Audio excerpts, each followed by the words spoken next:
Bienvenidos a un nuevo programa en Boga Mar Adentro. Es el primer programa de la temporada y el primer programa con el nuevo nombre. ¡Woo! ¿Qué tal, chicos? ¿Cómo vais? Bien, ¿Emocionados, no? contentos, sí, emocionados. Pues sí, la verdad es que estamos emocionados de poder empezar una nueva temporada con Boga. Y también, si no os habéis enterado de por qué hemos cambiado el nombre, podéis pasaros por nuestro Instagram, que es bogamaradentro.solidaria, y ahí podéis encontrar el vídeo donde explicamos por qué nos hemos cambiado el nombre, por qué nos hemos cambiado el nombre a Boga, y conocernos también un poco más a nosotros. Hoy traemos un programa dedicado al perdón, al por qué nos cuesta tanto perdonar, por qué deberíamos perdonar más, o bueno, cuánto nos cuesta perdonar, ¿no? Y yo quería empezar con una historia que me contaron hace muchos años. Estábamos en una comida familiar y un amigo muy lejano, de muchos años de la familia, estaba sentado al lado mía y me contó... la historia. Sí, la historia. Okay. Y eran dos rabinos. Bien. Uno era sastre y otro era prestamista. Okay. Y pues el sastre quería ampliar su negocio y fue donde el prestamista y le pidió un préstamo. Y le dijo el prestamista: sí, yo te doy 1.000 shekels, pero me tienes que devolverlo en un año. Bien. Y bueno, pues nada, pasó el año y el sastre fue a la casa del prestamista, y como pues estaría hablando con otra persona, no se dio cuenta que llegó, y el sastre se lo dejó encima de la Torá, bien, de la Biblia, y se lo dejó ahí. Y pues creo que los rabinos... llega una fecha y leen la Torá, o cada día lee un pasaje o algo así. Bien. Entonces, claro, el rabino, el prestamista se fue, sí, y pues cerró la Torá y la dejó esto y dijo: pero este hombre no me ha dado el dinero, ¿no? Y al día siguiente fue a llevar a 2 personas a su casa que le devolviesen el dinero. Y fue a su casa y el sastre le dijo: pero si yo ya te los he dado.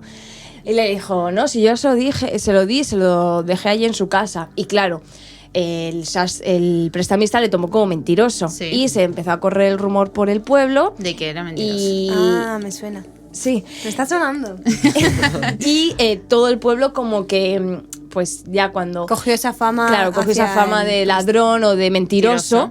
Y pues él, por limpiar su nombre, se fue, sí, porque allí pues cuando tú manchas tu nombre encima en un pueblo judío, es como que ya es muy difícil, sí, después aclararlo. Sí. Y entonces pues nada, se fue a otro pueblo, hizo su vida en otro pueblo, y al año siguiente, cuando el prestamista fue a abrir la Torá en el mismo, pues justo ese mismo día le tocaba ese mismo versículo, porque al año otra vez, y vio que tenía los 1.000 shekels allí. Y dijo: ala, este hombre decía la verdad, no sé qué. Y fue a donde estaba ese hombre, pidió perdón. El hombre no quería perdonar. Y el rabino que lo contaba, porque lo contaba en una esta de Israel, dijo que para perdonar, sí, tienes que hacer todo lo posible. O sea, para pedir perdón tienes que hacer todo lo posible. Y pues él le hizo todo lo posible, fue con todo el pueblo, fue con 2 testigos primeramente, luego con todo el pueblo, y el chico no le quería perdonar. Y le dijo: bueno, de la única manera que te podría perdonar es si le das la mano de tu hija a mi hijo. Y así es como que tu familia, que... este año me ha estado como amargando todo, ¿sí? Sí. Ahora como que se vincula con la mía, y eso es como un pacto de perdón, ¿no? Bien. Y entonces lo hicieron así, y el rabino sastre le perdonó. Bien. Y volvió al pueblo y todo eso. Y bueno, esa es la historia. Y Paula con 7 años ahí mirando como... ¿por qué tengo que comerme esta historia? Pero ahora le ha sacado pues... provecho. Sí, no, la verdad es que me llama mucho la atención porque... un año después se dio cuenta y dijo: joder, pues aquí, pues decía la verdad, ¿no? Claro. Y hizo todo lo posible, y por eso también hay, la historia el rabino que contaba esta historia decía que hay que también pedir perdón para salvar tu alma y la del otro. Porque si al final se quedan estas 2 almas sin uno pedir perdón y sin el otro perdonar, pues pueden llevar a tener eso en su corazón, ¿no? Esas raíces de amargura y de rencor hacia las otras personas, ¿no? Entonces es bueno perdonar para salvar tu alma y también la del otro, ¿no? Claro, y también es una forma de uno una forma, por así decir, es una forma de superar esa situación. Porque bueno, en este caso fue porque el sastre se había equivocado. Sí. El prestamista, perdón, se había equivocado. Pero por ahí no es algo de una equivocación, sino que es una situación que te puede pasar con alguien en el que uno se siente herido o lo que fuese, y uno a veces se queda con ese enojo o esa angustia adentro de no, por lo que me hizo yo no lo puedo perdonar, ¿por qué no? Porque... Pero lo único que haces es alimentar ese sentimiento o ese rencor hacia la otra persona, que vos te quedas con eso y la otra persona se queda mal porque nunca consiguió poder arreglar la situación con vos. Entonces, que es difícil, sí, porque es una forma de humillarse también el pedir perdón, y que nunca es... Yo creo que por más que uno sepa que lo tiene que hacer y pida perdón, no es una situación que le resulte fácil a uno, sea con quien fuere, porque no es obviamente no es lo mismo pedirle perdón a un amigo o a un familiar que a alguien que no conoces o incluso que te llevas mal. Claro. Pero que no perdamos esa capacidad de aprender, de que saber que estamos mal y que tenemos que pedir perdón y de humillarnos, que por ahí obviamente no nos guste, pero que es un proceso que todos tenemos que pasar para poder crecer un poco más. Bueno, yo con este tema de ¿cómo es? El perdón. Traía 4 preguntas. A ver. Os quería hacer. Uy. La primera es... Es que Dani cuando viene con preguntas... da miedo. No da aparte no avisa, entonces traigo preguntas. Sí, no te preparas bien. Vale, la primera. ¿Te cuesta pedir perdón? Sí, claro. A mí depende. La verdad es que creo que lo he contado ya muchas veces en el programa, y es que la prima de Magalí, es tu prima, ¿no? Sí. Cuando yo estaba en mi etapa como de rebeldía, como que quería encerrarme en todo, me hacía todos los días ir a su casa, una lista, pedir todas las personas con las que me había enfadado ese día y al final del día haberlas pedido perdón. Y yo al principio decía que no, yo no voy a hacer eso, que eso no.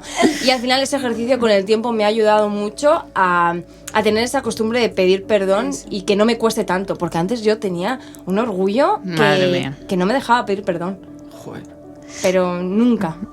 A ver, en las cosas pequeñas es más fácil, ¿no? Claro. Pero sí que es verdad que bueno, en mi caso no me cuesta mucho pedir perdón, pero bueno, igual perdonar un poco más. No, yo he aprendido a saber que, digamos, al principio la opción de pedir perdón no entraba en mi mente. Era no. ¿Por qué? Si yo estoy bien y él está mal. Así. Esa es buena. Así, la otra persona es el que está mal. Entonces, como que no entraba. Y con el tiempo aprendí que, obviamente, que uno tiene que aprender a saber pedir perdón. No te voy a decir que me resulta fácil, porque no. Porque pues, ya sea con quien fuese, siempre me cuesta, pero... con el tiempo aprendí que me tengo que tragar un poquito el orgullo y ir y más que nada cuando uno sabe que está mal, ir y disculparse y decirle no, sabes que no, estabas bien. A mí sí que me cuesta bastante, pero tampoco no he tenido peleas así graves, entonces no... Que Dani es muy pacífico. Es el más tranquilo del grupo. Es lo bueno de las personas pacíficas, que se evitan tener que estar... Sí, exactamente. Yo soy pacífica, pero soy un poco bocazas, entonces luego siempre la estoy liando y al final tengo que estar pidiendo perdón y bueno, pues eso. Ya es un hábito, así que no me cuesta tanto. Muy bien, muy bien. Entonces a mí sí me cuesta. Vale, ¿qué más? Vale, siguiente pregunta. ¿Eres de los que perdonan en silencio o necesitas hablarlo con la persona? Esa pregunta me gusta. Yo pienso que yo perdono en silencio, pero si luego se da el hablarlo en persona, pues muchísimo mejor. Pero sí que es verdad que antes de hablar con la persona intento haberla perdonado en silencio, o sea, en mí, porque si no... Ya. Yo lo mismo, las dos, ¿no? Pero si tengo la oportunidad de hablarlo con la persona, lo prefiero. Y si no me queda... Porque va a haber situaciones en las que no vas a poder arreglarte con la persona o no te vas a poder reconciliar, ya sea porque no puedes hablar o no sé, por algo, ¿no? Y bueno, algunas personas que me conocen saben que si me he enfadado o nos hemos peleado, igual son las 2 de la mañana y yo sigo dándole vueltas. Maquinando. Y hago despertar a la persona porque, no sé, me empiezo ahí a... Porque es algo que se te queda. Sí, claro, prefiero hablar. A mí me pasa lo mismo. Yo directamente necesito hablarlo. Y si puede ser en el momento, mejor. También. Porque si no, es algo como que me queda y como que no lo puedo superar. Me paso pensando en eso todo el día. Entonces, obviamente, por ahí me peleo y no hablo con la persona un rato, pero después sí necesito ir y decir, bueno, mira, sabes que te quería pedir perdón por esto, por esto. Y creo que viene bien, ¿no? Porque es como una forma de restaurar las relaciones. Porque igual tú ya le has perdonado dentro de ti a una persona, pero si no hay una conversación parece como que la otra persona tampoco sabe muy bien cómo te has quedado. Claro. Sí. Yo prefiero hablarlo porque es algo que a mí no me gusta guardarme las cosas. Claro. Entonces es un peso bastante grande y yo prefiero hablarlo. Muy bien. Vale, siguiente pregunta. Venga. La tercera. ¿Crees que puedes reconciliarte con alguien sin hablar con la persona que has tenido el conflicto? No. Yo no, por lo menos yo no. Yo también pienso que no. Pero porque yo... A ver, pero esto es algo más personal mío. Yo necesito hablar las cosas. Yo no me las puedo guardar. Porque si yo me las guardo, no me hace bien. Digamos, me guardo ese enojo y no, yo necesito hablarlo con la persona. Si no, no puedo. Yo creo que esta pregunta es muy parecida a la otra, pero la diferencia es que en esta está diciendo que sí es posible, que sí existe el perdón sin hablar. Y yo creo que sí. Y yo creo que incluso en situaciones algo te molesta de alguien y te enfadas y dentro de ti tienes que perdonar a la persona. Y igual nunca la persona se entera que tuviste tu momento de estar enfadado y no tal, sino que al final dentro de ti hiciste un poco pues de reflexión y dijiste, bueno, ya está, voy a perdonarlo porque realmente no. O también conozco el testimonio de una persona que pues tenía una herida muy grande con su padre porque les había abandonado. Y cuando Dios empezó a hacer la obra en su corazón y reconoció que tenía que perdonarle, se murió. Entonces eso fue un poco como una prueba, ¿no? De que Dios le hizo entender a esta chica que el perdón es algo de ella y de Dios. Y además puede incluir a la persona, pero quien te va a librar... Es de Dios. Sí. Y la última pregunta. Venga. ¿Crees que hay algo imperdonable? No, para nosotros no. No. Nosotros todo lo tenemos. Bueno, que nosotros nos pongamos el límite, sí, pero que haya algo imperdonable, no. No, yo tampoco creo que sea... A ver, puede ser que suceda algo que por ahí la relación con la persona no sea la misma, pero no creo que sea imperdonable. Sino que obviamente uno lo perdonás o uno pide perdón por lo que haya hecho. Por ahí la relación o la confianza no sea la misma, pero no quiere decir, creo yo, que sea imperdonable. Claro, nada, lo mismo digo. Bueno, que te guste la pizza con piña. Sí, eso, por ejemplo, que a mí me gusta. Vale, pues nada. Pues una de mis que seas del Madrid también es que también soy del Madrid. Oye, Paula, ¿qué tal si lo vamos dejando de boga? Vamos por otra. Oye, pues... las preguntas que traía. Pues muy bien, Nani. ¿Les ha gustado? Me ha gustado, sí. Vale. Yo tengo que opinar del perdón que sí que es verdad que si tú no tienes una relación con el Señor personal e íntima, te va a costar mucho perdonar. Yo sí que soy una persona que no habla las cosas, no porque tenga problema en hablarlas, sino porque no me gusta abrir mis sentimientos, pero sí que es verdad que se nota cuando no sé cómo explicarlo. Uno no está bien. Claro, o cuando se ha perdonado la cosa, ¿no? Claro, cuando se ha ofendido, ha pasado algo, sí que se nota, ¿no? Esa distancia y a mí, pues cuando es una tontería, al tiempo se me pasa y ya es como, bueno, pues ya está, ¿no? No hace falta hablarlo. Yo no hablo todas las tonterías que pasan en mi vida, porque si no, no acabaría. Entonces... sí que es verdad que yo no soy una persona de ir y hablarlo todo lo que pasa. Ay, me ha pasado esto, tengo que pedir... No, a mí esas cosas me dan igual. Pero sí que es verdad que intento perdonarlas en mí, porque si no sí que se genera esa capa otra vez de orgullo y otra vez de soberbia y cuesta, ¿no? Cuesta romperla y humillarse. Entonces sí que cada vez que pasa algo intento perdonarlo yo, principalmente, y si se da la casualidad de hablar con la persona, pues bien, y si no, pues nada. Pero cuando son cosas importantes, sí, ¿no? Y también pienso que con la pregunta de hay cosas imperdonables, que si Dios nos ha perdonado todo lo que hemos hecho nosotros, ¿no? Que bueno, es una pregunta típica, ¿no? Dios te ha perdonado todo, tú tienes que perdonarlo también.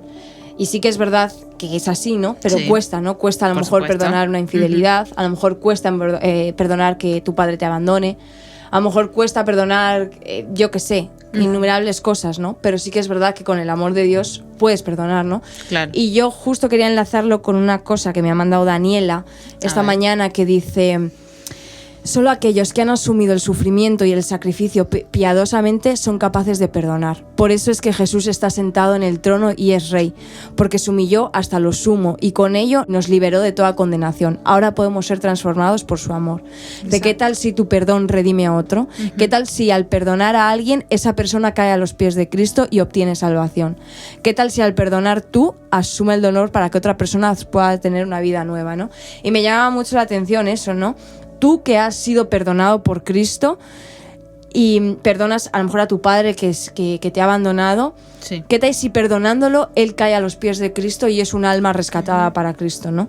Entonces me llama mucho la atención esto. ¿Qué tal si tu perdón redime a otro, ¿no? Sí. Y me quiero quedar con eso, ¿no? De perdonar a nosotros a veces también nos cuesta, pero son sacrificios que a lo mejor hacemos también para el beneficio de otro, ¿no? Eso. Por amor al prójimo, aunque en ese momento de calentura o en ese momento de pelea nos cueste, ¿no?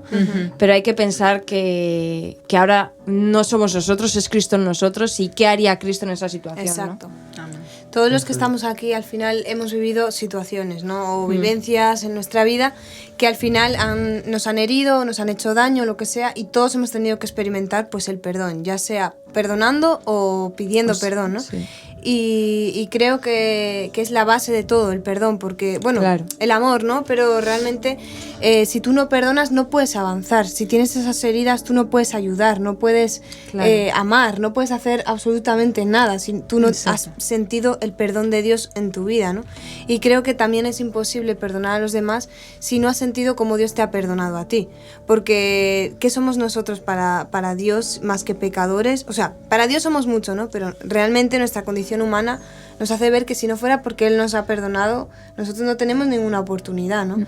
Y leía una cosa que dice: el perdón es difícil, pero la falta de perdón te hace daño a ti y no a la persona que te hirió. Entonces, la falta de perdón es como tomar veneno y esperar que la persona que te ha hecho daño muera.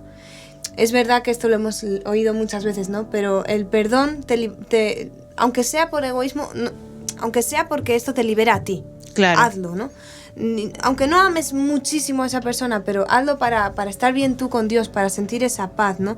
Y muchas veces creo que cuando perdonamos realmente es que podemos experimentar esa paz. Y dices, bueno, perdonar es difícil, pero es más difícil vivir toda la vida con esa amargura y con esa condenación. Entonces, ¿qué es un momento de gracia y perdón al lado de esa momento, ¿no? Claro, aparte, bien como dice Dani, es porque si uno no pide ese perdón, te queda ese sentimiento feo dentro tuyo, que bien como decía Paula también, uno al pedir perdón puedes serle de bendición a alguien más al pedirle perdón, porque esa persona puede ver que vos has puesto tu orgullo a un lado y le has pedido perdón. O te puede tocar un caso de que alguien que no te quiera aceptar tu perdón, pero al vos pedirle perdón, vos estás cerrando esa situación o lo que sea que pasaste con esa persona, yendo a disculparte. Si la otra persona no te quiere perdonar, eso ya corre por cuenta de ella, obviamente. Pero que nosotros tengamos ese deseo o ese sentimiento de saber de lo que lo tenemos que hacer. Que también, como decía Paula, Dios nos perdonó tantas cosas que a comparación a veces de lo que nos puede pasar a nosotros, ¿qué es? ¿No? ¿Qué es? Justamente. Pero bueno, son cosas difíciles, pero que uno con el tiempo, y como decía Dani, si uno experimenta el amor de Dios, no. Y una cosa que estaba pensando ahora es que como que donde vivimos o la sociedad en la que estamos nos hace pensar que si Él me perdona, yo le perdono. Si no sé qué. O sea, y Jesús fue todo lo contrario. Sin que nadie se le acercara a amarle o a pedir perdón, Él lo hizo. O sea, normalmente lo casual es que tiene que pedir perdón el que ha hecho daño. Sí. Pero en este caso el que perdonó fue Jesús, que no había hecho ningún mal a la tierra, ¿no? Entonces eso es así es la actitud que deberíamos de tener, y no como la que tiene el mundo de, bueno, para empezar, que dicen ni perdono ni olvido también. Ay, no, pero si este no se acerca, yo no, porque Él es el que me ha... Claro. Y Jesús hizo lo contrario, y así es como marcó esa diferencia. Sí, y que también Jesús no solo me perdonó a mí, ¿no? Sino que perdonó a toda la humanidad. Y cuánto pecado acarrea. Si yo ya llevo demasiado, imagínate toda la humanidad, ¿no? Cuánto pecado acarrea eso, y es más. Hay un versículo que dice que hasta Dios apartó la mirada de Jesús de tanto pecado que él tenía, ¿no? Sí. Y es muy fuerte, ¿no? Es muy fuerte. Que Dios sabía que iba a pasar eso y aún así envía a su Hijo por amor a nosotros. Y que, como decía Daniela, si tú sientes verdaderamente ese perdón que te libera, porque si todavía no sentimos ese perdón de Dios, no vamos a sentir ese perdón y no vamos a perdonar. No dice a quien mucho se le ha perdonado, mucho ama, ¿no? Sí. Y es así, ¿no? Cuanto más se te ha perdonado, más amor tienes por los que pecan, porque a ti se te ha perdonado eso y el doble, ¿no? Claro. Exacto. Sí. Entonces es eso, ¿no? Ir y tener esa actitud de amar y de perdonar, ¿no? Como se te ha perdonado a ti. Si quieres vivir una vida libre y poder avanzar y crecer y formar, no sé, pues yo qué sé, amistades, relaciones en general, ¿no? Hacer tu vida, si tienes todavía heridas no vas a llegar a ningún punto. Y además es que la Biblia misma dice, si no perdonáis a los hombres, si tú no perdonas al hombre, Dios no te va a perdonar a ti. Así que aunque solamente sea porque Dios te pueda perdonar, hazlo. Sí, Bueno. yo escuchaba una prédica sobre el perdón y de ahí saqué, decía una parte que decía: muchas veces sentimos que no tenemos la capacidad o las fuerzas para perdonar al que no está herido, pero Dios nos ha dado el poder para perdonar, y ese poder es el amor. Exacto.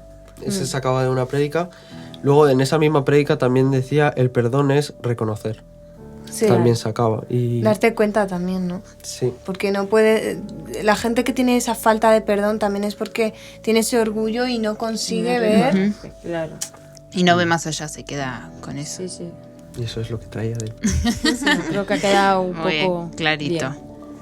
Bueno, yo hoy les traje mis datos curiosos para que no pierda la costumbre. Famosos. Pero hoy traje sobre algo particular, algo que todos hablamos, que todos nos podemos relacionar con el tema. A ver. No tengo idea. Es sobre un idioma. Inglés. No, hija, Pero si qué sé. que todos hablamos Español. español. Muy bien. Tienes sobre el idioma español, algunos Si que yo no otros hablo datos. inglés, porque- Pero bueno, no pasa nada. Traigo algunos datos que tienen que ver sobre este idioma que supuestamente se habla bastante por todas partes del mundo. Por ejemplo, el primer dato que tengo dice que se habla en los 6 continentes el español. ¿Sí? Bueno, en Europa, obviamente, aquí en España, donde estamos. En América es en todos los países de Centroamérica y Sudamérica, excepto Brasil, que obviamente que en Brasil se habla portugués. Sí.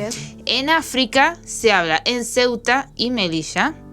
¿Sí? Oh. También en Guinea Ecuatorial y en el Sahara Occidental. ¿Sí? O sea que bastante bien venimos.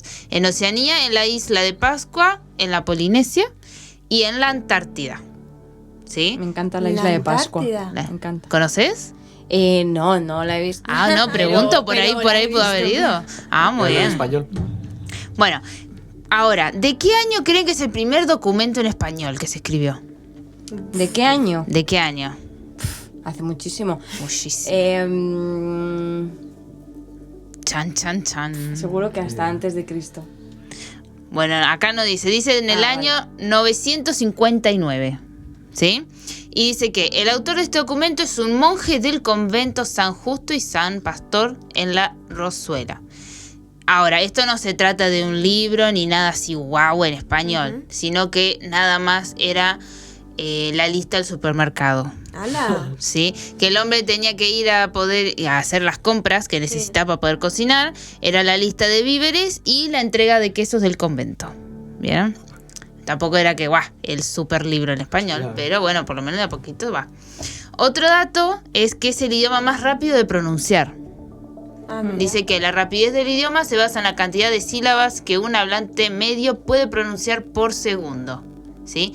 En este sentido, el español es la lengua más rápida del mundo. Comparte el puesto con el japonés. ¡Hala! Ahí Somos está, los más ahí. rápidos del mundo hablando. Eso, ahí justito. Me gusta. Y del otro lado, el más lento es el alemán y el mandarín. Hombre, no me extraña. No me Pues extrañaría, te las regalo. Dani sabe hablar mandarín. Sí, que va. A ver, nos puede dar unas clases. ¿Me acá. cuesta el español? Muy bien. Otro dato que me pareció la verdad bastante interesante. Dice que antiguamente el castellano era conocido como el cristiano. Dice, cuando los árabes llegaron al sur de España, la mayor parte de la población utilizaba esta palabra para diferenciar a las personas que hablan castellano de las que hablaban árabe. Sí, cuando dices, háblame en cristiano. Exactamente, o sea, háblame clarito porque no te estoy entendiendo. Ahora dicen que la coletilla, ¿saben qué es una coletilla? Es, por ejemplo, cuando estamos hablando de algo que repetimos mucho. Por ejemplo, en plan, pues, las muletillas. Muy bien, eso. Se dice, no estoy diciendo que sea así, nadie se ofenda, que la coletilla más molesta de los españoles es, ¿me entiendes? Dice, según lo que te digan eso, molesta. Ya. Dice que diversos estudios han revelado que la coletilla más molesta es ¿me entiendes? Ya que cuestiona la capacidad de entendimiento del receptor. Ya, aunque no lo hacemos por eso. No, obviamente. Yo te digo, no sé qué, no sé cuánto, ¿me entiendes? Sí. Pero no te estoy diciendo, eres tonto. No es nada de eso. Muy bien. Y ahora, la pregunta del millón. Vieron que el idioma español siempre se está actualizando. Ya sea por la zona donde se hable o por la edad de las personas que lo hablen y todo eso. Y la pregunta que siempre salta es, ¿están mal escritas las palabras o no? Por ejemplo, acá dice, aunque parezca mentira, palabras como murciélago, vagamundo, requete bien o septiembre se encuentran recogidas dentro del diccionario de la RAE. O sea, por ejemplo, septiembre es obviamente el mes que se pronuncia septiembre con la P, pero como que la gente se olvida de que existe la P, entonces le dice septiembre. Yo soy una que, ¿sabes que antes decía, tenías que decir Dani, Magali, Daniela y yo? Sí. O sea, la RAE de los españoles, decirlos tanto mal, dice yo, Dani, lo acepta.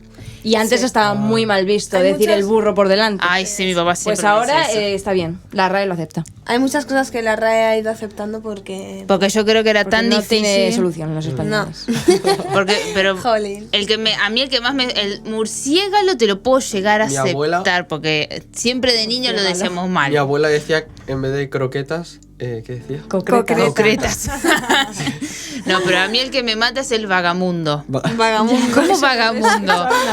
Eso me supera. Eso han puesto a un niño de 7 años y le han puesto Bueno, mirá lo que dice al final de eso. Eso sí, por el momento, concreta sigue estando mal dicho. Vale. Claro. Todavía Qué decepción para tu abuela, ¿no? Todavía no lo han agregado a la RAE.